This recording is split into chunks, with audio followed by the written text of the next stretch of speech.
everyone. Welcome back to another episode of Monday Positivity, where we sip on a cup of positivity and explore ways to live a more intentional and fulfilling life. Before we dive in, I wanted to quickly share that I've made a little upgrade to my setup. I'm recording this episode on Zoom because I've recently switched systems. It's all part of my journey to improve the quality of this podcast for you, and I keep experimenting, with different ideas, different styles. So if you notice a slight difference in the way I usually record my podcasts or in the sound or flow, that's why. And I hope it's a change you'll love as much as I do. And welcome again. In today's episode, I'm actually going to talk to you about a concept that I've been learning about, and it's the concept of value compass. It's a powerful tool that has transformed the way I navigate life's tough decisions, something I call the value compass. Because life can be overwhelming. We juggle so many priorities: work, relationships, health, personal growth. And let's be honest, sometimes it feels like we're being pulled in 100 different directions. And that's where the value compass comes in. It's like your personal GPS for life, helping you stay aligned with what truly matters to you. So grab your tea and let's dive in. Now, before we start, first let's talk about what a value compass is, right? So, a value compass is a way to identify your core values, the principles that are most important to you, and then use them to guide your decisions and actions. Because if you don't know what your values are, then how are you going to decide what is important in your life and what is not important in your life, right? Just like a compass always points north, your values help you stay on course when life throws challenges your way. For example, your values might include things like prioritizing your health, building financial independence, nurturing meaningful relationships, growing as a person, or even simply enjoying life and having fun. Now, these values form the directions on your compass. When you're faced with a decision, you can check with directions that aligns with your values and make a choice that feels authentic and right for you. So, how do you actually um, create and use a value compass? Let's break it down into simple steps. The first step is to identify your values. Start by reflecting on the areas of your life that matter the most. Here are 5 categories to get you started. First is health. So it could include, your physical and mental well-being. Maybe you want to meditate every day, you want to eat healthy, so on. Um, Another category is career and finances. So, achieving goals, achieving professional goals, having financial security. Third category could be relationships, your family, friends, partnerships, what kinds of people, you want in your life, the kinds of relationships you want in your life. Fourth category could be personal growth, learning, self discovery, pursuing hobbies. And fifth category could be, self care.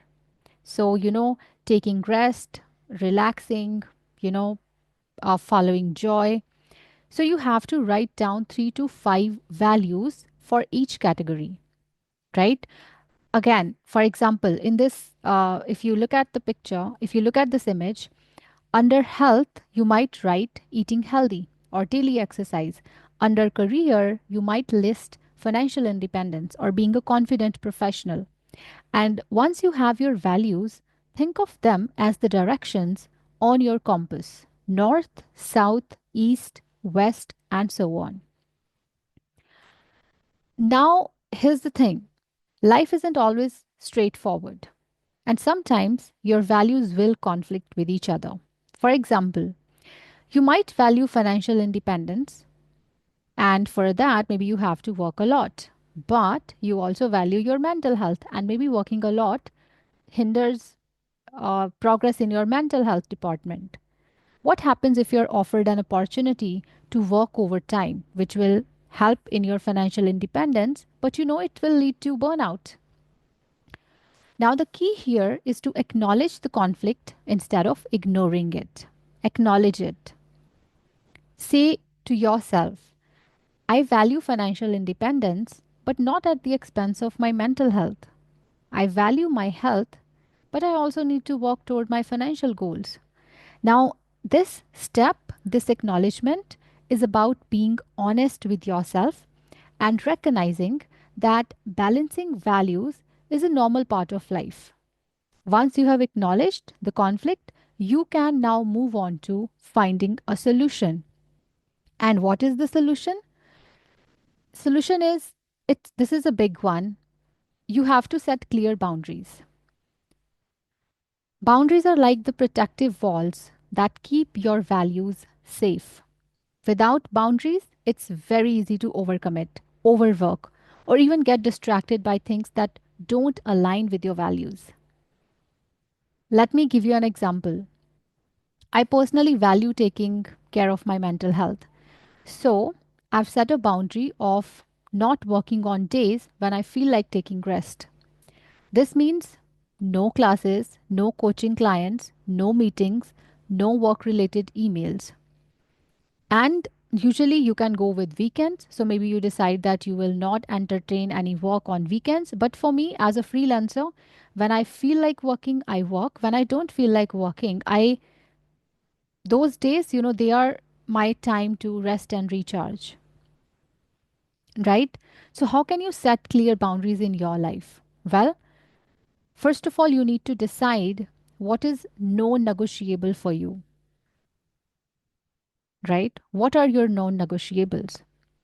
And it's not just about work, about relationships, about your health, mental health, physical health, what have you, right?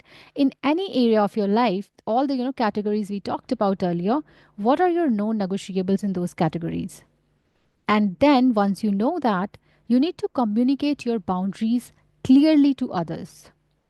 And most importantly, stick to them because it's very easy to, create boundaries and then, feel tempted to break them. So you need to stick to them. Yes, boundaries might feel uncomfortable at first, especially if you're a people pleaser like many of us. I used to be a people pleaser earlier. Now I'm not, but I used to be. So yes, boundaries are uncomfortable if you're a people pleaser, but trust me, they are a powerful way to honor your values and protect your well-being. Now let me also give you a magic formula called value pairing. This is my favorite part because it's all about finding creative solutions that honor multiple values at the same time. Now, instead of choosing one value over another, you can ask yourself a very simple question. How can I balance these values? Is there a way to meet both needs? So, for example, as I told you earlier, um, you know, if you value financial independence and mental health, so there are two values now, financial independence, and second is mental health. Now, for financial independence, you might decide to take on, so suppose you are also a freelancer, so you might decide to take on extra work, extra clients, and then it can, hinder your progress in the mental health department, right? So, how can you balance these two values? So, what you can decide, you might decide to take on extra work only during weekdays and leave your weekends free for rest. Now, again, it depends from person to person, right? Another example can be suppose you value spending time with your family, but you also want to stay active. You want to go to gym, you want to explore libraries, you want to do different activities. So, how can you balance these two values? Now, relationships and self care, right? There are two values here. How can you balance it? You can pair it. How will you pair it? Well, you might go on a family walk or cook a healthy meal together, right? That way you're spending time with your family, but at the same time, you're pursuing your activities to stay active. And I love, this magic formula. Value pairing allows you to make choices that feel aligned with your whole self, not just one part of you.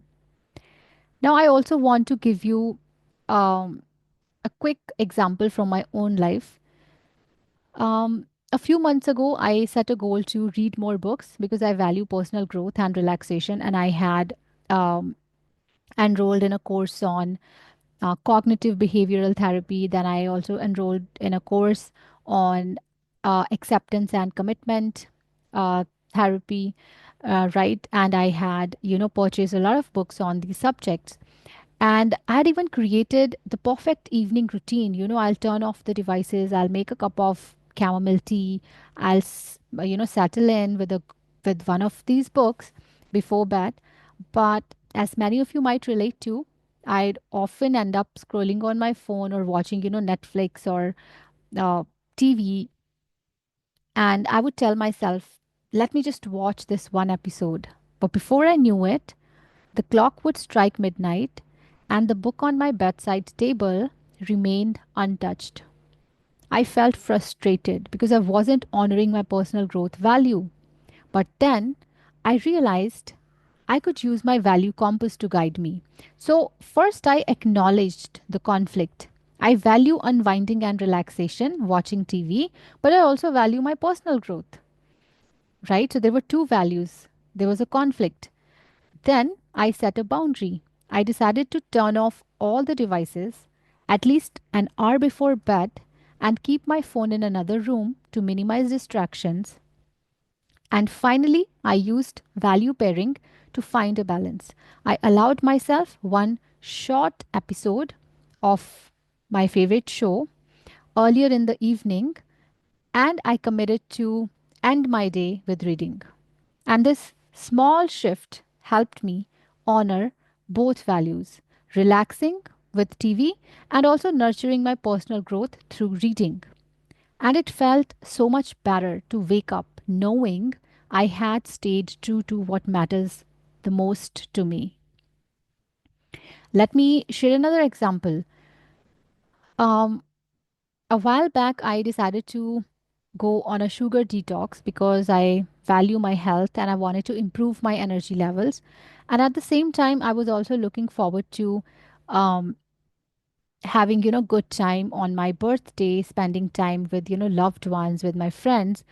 And I knew there'd be, cakes and all kinds of, sugary treats. And at first I thought I'll just skip the party altogether. But that didn't feel right because I also value my relationships, I value my connections.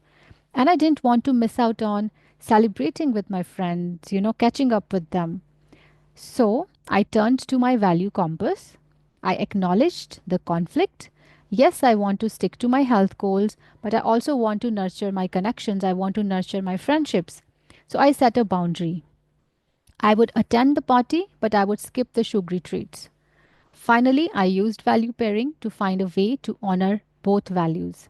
I decided to bring a healthy, um, uh, you know, treat to share with everyone. And if anybody wants to have something else, they can have it. I don't have to have it. And that way, I enjoyed the celebration without feeling like I was compromising my health value. And it worked out beautifully. My friends appreciated the effort, and I stayed true to my values without feeling left out or without feeling guilty. So, this is the power of the value compass. It helps you navigate those tricky situations where life pulls you in different directions. It allows you to find solutions that align with your core values. Now, before we wrap up, here are a few tips to help you use your value compass effectively to make sure you are not feeling guilty or you can navigate your life decisions effectively. You should regularly visit your compass, value compass, you know, because life changes, priorities change. So it's very important to check in with your values every few months or even every few weeks if you're new to the concept to make sure they still resonate. And you don't have to overhaul your life overnight. Take small intentional steps that honor your values. Always start small, but do it for the long term. And in the process, don't try to get it perfect. It's okay. You won't always get it perfect, and that's totally okay. What matters is that you're trying to live in alignment with what's important to you. Because the value compass isn't about being rigid or perfect, it's about navigating life with intention and grace. Thank you so much for tuning in to this episode of Monday Positivity. I hope this episode about the value compass inspires you to reflect on your own values and use them as a guide in your daily life. If you found this helpful, don't forget to like, comment, share with somebody who may find it helpful, who can use these tips to navigate life's decisions wisely. And if you are new to this podcast, new to this channel, don't forget to subscribe. And if you feel like sharing, let me know what are your top 3 values and how you use them to make decisions. Until next time, stay positive and keep sipping on that cup of positivity. Bye for now. Take care.